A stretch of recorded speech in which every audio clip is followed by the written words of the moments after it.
It's myself, meteorologist Robert Spetta. We have meteorologist Lee Southwick here. Lee, how you doing today? I'm good. I just realized I forgot to take off my fuzzy jacket. I thought, cold, and then it came on. I was like, oh, I'm underdressed. I thought you were just wearing it as a, like, it's February, it's cold. This is what I wear. This is what I wear. I mean, I have my work dress on under it, but I'm not all comfy casual, I promise. But yeah, it's cold, and I just didn't even realize. Weather watchers worldwide, it's more casual. We keep it relaxed. Yes.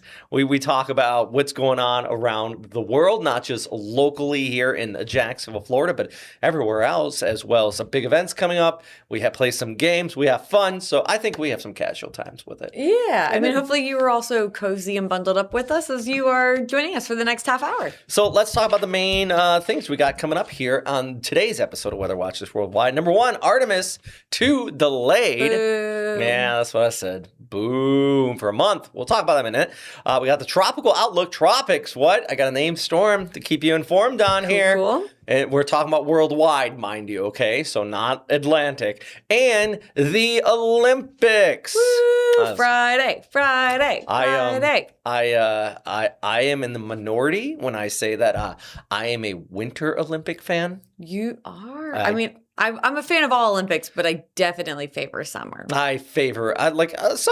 I'll watch them, but winter, I'm into it. I wonder if that's because where you grew up. Like, you know, where I grew up, we were so focused. Like, I did, you know, swimming. All my friends did, like, very summer sports here locally, and then you had all the snow and ice. I was the captain of my hockey team. Yeah. I skied. I was on the ski team. Wow. I skied pretty much my whole life. So yeah. Yeah. The fact that like high schools have a ski team is right. I don't think I ever really thought about that. Yeah, loved it, and I also just love getting up in the mountains and stuff like that. It's the nature of it all, which we're gonna show some of that for you coming up here in just a few moments. First, though, let's talk about Artemis 2. Okay. Little bummed. Yeah. But you got to go see it, though. Yeah, actually, I'll roll some video I shot here. This was as close as I got. I got about 1,000 feet away from the launch pad. This was last week. Super excited about it. Yeah. But they did the wet test yesterday. The wet dress rehearsal. So it basically wet dress rehearsal is they fuel the whole thing up. They test the life support, communications, and they found a liquid hydrogen fuel leak.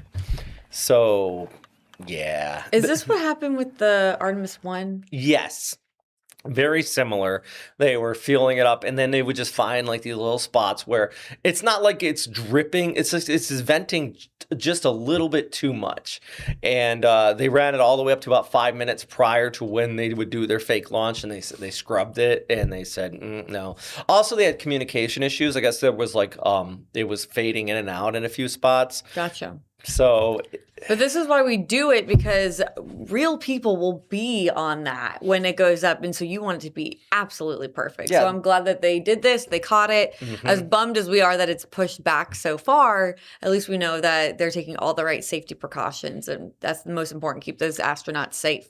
Yeah, I mean, and also it is NASA. So there's a part of this where it's your money. Mm-hmm. It's your tax. This isn't Elon Musk sending a starship up and it just blows up and he's like, well, that was what's supposed to happen. It's that's funny when he's always like, yeah, I meant for that to happen. Or he's just like, cool. So even like you were talking about Artemis 1, so even if this was unmanned and let's say we weren't worried about, 4 astronauts being on board, they still would be cautious because it's our money. It's our money. Yeah. It is tax dollars. Last week when I was out there, I was talking to some of them and they were like, they're even saying they're strapped on funding for this. I know it's a lot of money, but it's also a lot of money to make these rockets and put it, like they're cannibalizing stuff from Shuttle and Apollo to make this work. Wow. Like the crawler that brings the Artemis, the rocket out to Launch Pad 39B was made like for Apollo. Wow. In the 60s. That's crazy to think about. And what was the fun fact you said? It's like the largest moving, what was it? The largest vehicle Just the largest vehicle in the The world. largest self-moving vehicle in the world. And I say self-moving because there's stuff that gets pulled and all that, but this thing just operates on its own. Has 4 diesel engines, 1 on each wheel. Yeah. And the crawler we're talking about, it's like the size of a football field. I mean, well, we just saw that video. I mean, that thing is massive, and that's what it has to move. So Yes. it makes sense. And so the next launch window is March 6th. And that will be at 8:29 p.m. Most of these are after dark, which is kind of nice. There is one prior to sunset, and that would be if we have to wait all the way to April 30th. Gotcha. But and the reason is because there's these just 2-week windows. It's not because NASA's wrote those out and been like, that's when we want to do it, and it's because the Earth, the Earth and the Moon are 2 bodies in space, and you feel like the Moon is always there. It's a fixed object, but it does come, it does move away, it does have its phases and everything. Right. They want to look at it in the right phase, so it's lit up properly by the sun. It's Right. a lot of reasons why they want to launch at these certain points. I heard from some recently, like, what do you mean it moves further away and closer? And I was like, think of a supermoon. When we tell you about a supermoon, it's because the moon is actually closer to Earth, because it's not just one cyclical, it's going to get further away and get closer. So yeah, as Robert Speta said, it has to line up perfectly to get these people to the moon. Now remember, this is not the one where they're landing on the moon, but they're going to go around the moon and do a lot of really important experiments and research. So then Artemis 3 will get people back on the moon. They actually have a very highly elliptical orbit on it too. So they will be the furthest humans ever to go out there. Wow. Apollo 13 currently holds the record because they didn't land. They just kind of slingshot it around the moon because of everything that happened. So this one, they're actually going to go on this highly elliptical orbit. So they're going to go about, I think, like 3,000 miles past the moon at one point, which is pretty incredible. And that's why they got to make sure it's perfect before launch. Yeah. Make sure everything's running on this thing. Everything is perfect. And that's the whole point of this mission too, is that they make sure life support. So they're actually going to orbit the Earth for a few 24, 36 hours before they go to the moon too, just to make sure everything's running right as well. And they could go up, do orbit, and be like, oh, that's not working, and come back, which let's hope that does not happen. But this is all the test. If you think about Apollo, the people that think the moon landing was fake don't understand that we did this for Apollo too. Yeah. We had Apollo, 1 burned up on the ground and people died, but also 8, 9, and 10 all went up to the moon. And went around it, yeah. And 10, the lunar lander went down to like 50, not 50, it was like 100 feet above the ground though. And then it went back. You imagine being the person in that one, like, come on. So close, just want to touch the moon. And they did, like you said, several times, several tests. That's what this is. But the end goal isn't actually touching down on the moon with Artemis. The end goal is getting us to Mars. Yes. We are using the moon to test out a trip to Mars. Yes. So. And actually Artemis 3 is going to land on the South Pole where they believe water is.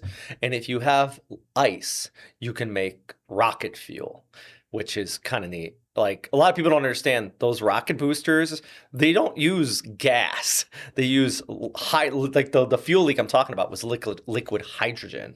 And It's really cool. It's neat. Rocket science, Explosive. baby. Love it. So yeah, let's talk about that, of course, but also I want to talk about the tropics here, Lee. Okay, that seems like a big 180. Change. That's 180. Well, it's Weather Watchers worldwide, and Let's travel around we are worldwide on We're actually things. beyond worldwide because we're talking about the moon and Mars. Right. So we're what would you call it? Just Weather Watchers, outer space, galactic Watchers, Milky Way. Space. I don't know. All right, what do we get going on in the tropics? So this is Tropical Depression Basyang. It's named by Pagasa in the Philippines, which is interesting. They had a named storm in January. Now they got one in February. This is in Northern Hemisphere, so you're thinking, shouldn't, but this time of year, they can even see storm systems out here. Pretty, decent looking little storm there. Yeah. What is interesting though with this, Lee, is that you might think, okay, this is on the other side. Like you're from the United States. Why are you talking about this? But reality is, see the island. There's a couple islands right. I'm trying to circle it here for you. We got Guam located right there, which is the United States. Also, we got Palau, which is located right there. Palau is not part of the United States, but if you and me and any American citizen can go and live and work in Palau visa free. Whoa. Yeah. Okay. It is it's like I forgot what the technical term is, but they use dollars there. Everything is, if you went there, like it's the United States. Interesting. But it's not. Okay. You know what I mean? But Okay. and it's visa free and everything. Like basically they're under like the support of the United States. So Cool. so you have two islands right there, that American islands, that are being impacted by this tropical system. Yeah, I mean, I personally have a couple of friends who have lived on Guam, have family on Guam. So that is absolutely an interest to us here in the United States to watch. I mean, Guam is the United States, but watching Yeah. friends over there. Of course. And then our friends, of course, in the Philippines, also going to be impacted by this. They're going to move off towards west. We don't have the data because JTWC is not warning on this, and that's where we get our Okay. data from. So I grabbed from Pagasa.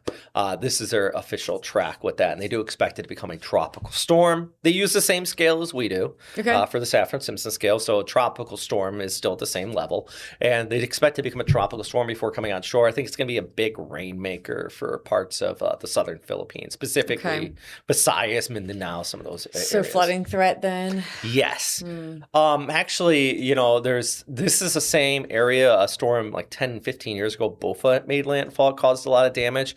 Plus another one called Wilma, which caused serious flooding. And it was about the same time of year, the same tropical storms type setup. So Gotcha. you're right on the flooding threat. I think that is going to be one of the biggest issues in some of these areas that don't like, because you think the Philippines, they get a lot of tropical systems, but the southern Philippines doesn't really. It's usually reserved further towards the north. Wow. So that's a lot of rain that's about to fall there. Mm-hmm. Yeah, I think that what's the areas in the yellow indicating, well, they're about 10 inches. Yeah. That's a good number. Good amount of rain, good amount of precipitation here. We'll watch that. You said so that's through the weekend then? We'll Yes. watch that out through the weekend. Okay. And I'll just show you, yeah, it's going to make landfall on Thursday and then basically track over Friday and then the Saturday. Okay. And this is what I thought was interesting, though, the warm moisture, the warm water out here, the deep tropical moisture. I mean, take a look at that. That's a lot of Wow. energy, right? Yeah, that is exactly energy. It's warm, so that is fuel for these tropical systems. All right. So let's, you want to take a break real quick? We can take a break. Yeah, let's take a break real quick. When we come back, we're going to talk about the Olympics. It's going to be a fun little talk here. And that's coming up in just a few days. Let's get to it. This February, the past mingles with the present on Jacksonville's historic East Side. A neighborhood that everyone respected everybody. Birthed from the ashes of the Civil War, Out East remains the city's last 19th century historically black neighborhood. It's beautiful now, but not the way it was when I first came here. Each street paved with pain, persistence, and progress. Mount Olive is still on the block. Vivid Hues, stories of black history, Monday mornings at 6. First Coast News on your side. This month, we're pushing through traffic to follow the money. Transportation is really important. So we make it more affordable. Breaking down the dollars, the dangers, and what's next. We're very excited about this Better Together campaign. On the Move on Good Morning Jacksonville all month long, Tuesdays at 6 a.m. Artificial intelligence isn't coming, it's already here. And it's also a tool, not the answer. Yes. From how we prepare the next generation for work, to how law enforcement balances innovation and public trust. Don't let ChatGPT replace your therapist. Inside our classrooms. Anything you wanted to do, it would do. The revolution will be AI. Will you be ready? Watch Good Morning Jacksonville Thursday mornings at 6 all month long. First Coast News on your side. When you think winter sports, you probably don't think about the Sunshine State. Ocala was the speed skating capital of the world. Hitting the ski slopes right here in Florida. Here's a blast, and on the mountains a blast. Olympic-inspired stories right here in Good Morning Jacksonville every Friday at 6 a.m. Olympics time. Woohoo! Let's go over to Italy. Are you excited? I'm so excited. Do You're more excited than I am. Have you ever been to Italy? Yeah. I see. That's cool. I've never been there. Oh, okay. I've been twice. Yeah. Have you been to Milan or Cortina? I have not, but I do have plans to go to Milan here in the future. So I am going to be watching the Olympics and taking notes. Where to go, what to eat, I mean, pasta, obviously, but... Here at First Coast News, I know we've been running tons of promos, like... not the Gelato King? Yeah, like, oh, yes. Like, these, like, packages just basically, they're like, hey, this place is pretty cool. Oh my gosh, Italy is so cool. But I don't know much about the northern part of Italy, so this will be cool to learn and watch. And, I mean, Friday, opening ceremonies on Friday. So now it's actually in our vision, the weather for the Olympics, the opening ceremonies and all of that. And people are traveling over there right now, of course, getting ready. Yes. So let's talk about the weather and what those Olympians are dealing with. Well, I got an area of low pressure actually just off the coast of Italy, which is going to bring rain. And I think there's a chance it might rain during the opening ceremony. Now, I'm seeing that too. Right now, this is in Milan. Now, I do want to note, that's in the lower elevations. This is not where the ski slopes or anything are Right, at. that's Cortina. That's why when we talk about the Olympics, we say Milan and Cortina. And that's why here it's 41, feels warm. Look at the size of that low off the coast of Western Europe, though. Oh, man. That's what, this morning when I was looking at it, it looked like rain Friday morning before their opening ceremony. But like you said, that system that absolutely could slow down and bring rain into the evening. But on the plus side, that's for like the opening ceremony at the venue. But all this moisture is running up the Alps there. And once you get into those higher elevations, that just really starts to pile up. And before I lose you here, Lee, let's just show you the forecast for Cortina. Nice. Because the higher elevations, Cortina, as you just said, get a little bit of that snow up there. It's a little colder, lows into the 20s. We want that. We do. For the opening ceremony, which will be in Milan, that little rain in the morning. In the morning time, yep. And look at that, a high of 51. So definitely more milder there. But dealing with that rain, we'll have to see. I don't know if the opening ceremonies are taking place, like, I think, don't they go inside usually a stadium when they march around all the countries? But I mean, it's outside and inside. I'm so excited to watch it. So is Tate. Yes. Okay, so Tate is behind the scenes. We talk about him a lot. He's our director. He's our producer. And he's also a huge fan of the Olympics, particularly the Winter Olympics coming up. So I am going to pass my Olympic torch to Tate. See what you did there. Because I got to go do some work behind the scenes. But Tate has a microphone. So although you can't really... And while you do that, Tate, can you throw up the video of the venues real fast? And let's talk about it together. Thank you very much. Of course, yeah. I want to see the venues real quick, too, as you pull it up. Yeah. And I'll bounce. Or maybe the Olympic Village. Whatever one you pull up, we'll talk about it. Either way. Because, okay, there we go. That's the Olympic Village. And it does look like things start to set up here. What I like about it, everybody's got those jackets on. Obviously, some cooler weather. Now, Tate, have you seen any new information about the Olympic Village? Obviously, it feels like every time ahead of the Olympics we hear something about it. It seems like everything's up and good and working, and everybody's showing up right now. I haven't seen anything just yet. Oh, by the way, hi guys. I haven't seen anything just yet, but I've been seeing on social media a lot of athletes have been finally, doing little room tours. They've been showing off the just what the layout is, doing like a little day in my life type like TikToks or Instagram videos. Just this is our common area. This is where Team USA is. This is where Team Italy is. Little things like that. But those are the extent of updates I've seen. I love the fact that our B-roll here is just focused on the espresso machine. Oh, I love it. That's so good. They're like, this is Italy, and we're just going to show you a minute and a half of an espresso machine. I mean, of course, that's what's going on. It feels very fitting. It feels very fitting. Very authentic. We know we're in Italy right now. Let's bounce over to some of the venues, though. Let's talk about what's going on out there. Now, Tate, I ask you, what is your favorite Olympic sport? Ooh, that's a tough one. Winter Olympics. Winter Olympics. I love alpine skiing. I know that's sometimes a little bit controversial. Some people may say alpine or alpine. I say alpine. Very much hoping Lindsey Vonn is able to recover before Friday so she can compete.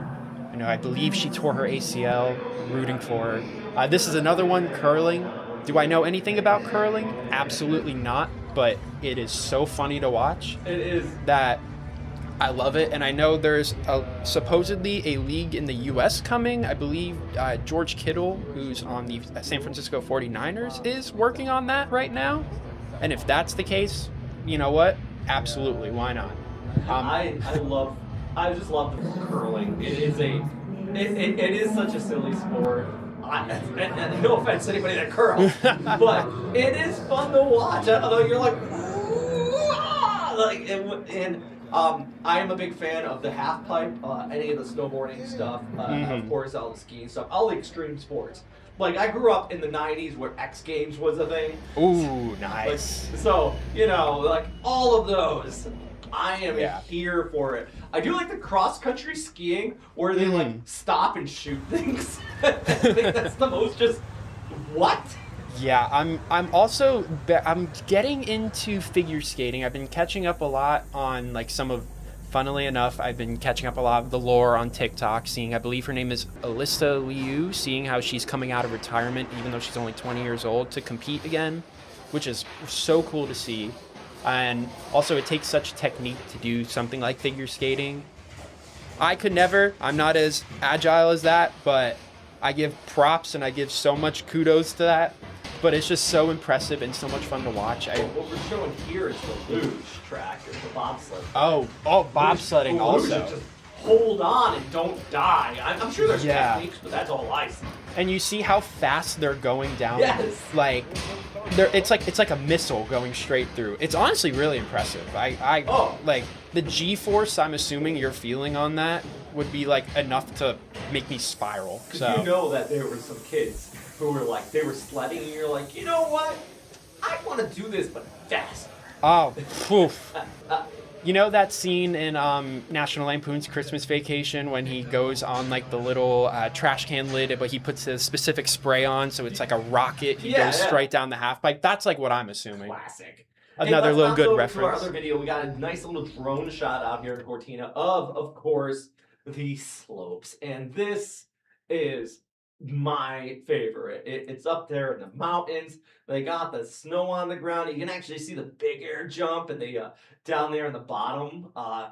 This is, but look at some of those jumps. I mean, my goodness, Tate. See, me personally, I have a fear of heights, so I can't even like fathom going down something like that at the speed. Going up the lifter, probably. Yeah, like at the speeds that they're going down, it's woof. It's steep. I've actually skied the Olympic slopes at Nagano where they did the downhill.